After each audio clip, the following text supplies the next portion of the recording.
ಒಂದು ಕಡೆ ಮಳೆಯಿಂದ ಕೃಷ್ಣಾ ನದಿ ತುಂಬಿ ಹರಿತಾ ಇದೆ. ಇತ್ತ ಕೃಷ್ಣಾ ನದಿ ತಟದಲ್ಲಿರುವಂಥ ಗ್ರಾಮಗಳಿಗೆ ಮೊಸಳೆ ಆತಂಕ ಕೂಡ ಶುರುವಾಗಿದೆ. ಮೊಸಳೆ ಕಾಟ ಜೋರಾಗಿದೆ ಈ ಭಾಗದಲ್ಲಿ. ರಾಯಚೂರು ತಾಲೂಕಿನ ಹಲವು ಗ್ರಾಮದಲ್ಲಿ ಜನರಲ್ಲಿ ಭೀತಿ ಮನೆ ಮಾಡಿದೆ. ನದಿ ತಟದ ಗ್ರಾಮಗಳಿಗೆ ಮೊಸಳೆ ಕಾಟ ಆತಂಕ ಇದೆ. ರಾಯಚೂರು ತಾಲೂಕಿನ ಹಲವು ಗ್ರಾಮಗಳ ಜನರಲ್ಲಿ ಈ ಭಯ ಇದೆ, ಮೊಸಳೆ ಭಯ.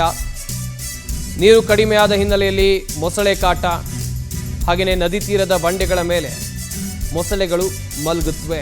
ಜಮೀನುಗಳಲ್ಲೂ ಕೂಡ ಮೊಸಳೆಗಳು ಕಾಣಿಸ್ತಾ ಇದ್ದು ರೈತರಲ್ಲಿ ಆತಂಕ ಮನೆ ಮಾಡಿದೆ.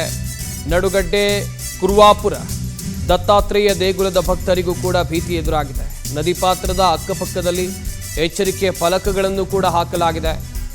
ಒಂದು ಕಡೆಯಲ್ಲಿ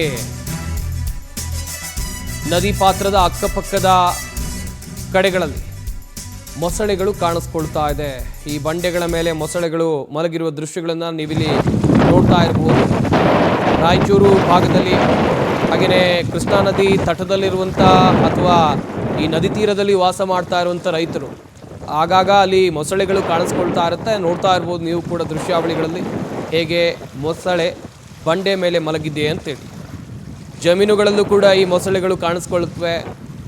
ಹೀಗಾಗಿ ರೈತರಲ್ಲಿ ಆತಂಕ ಮನೆ ಮಾಡಿದೆ.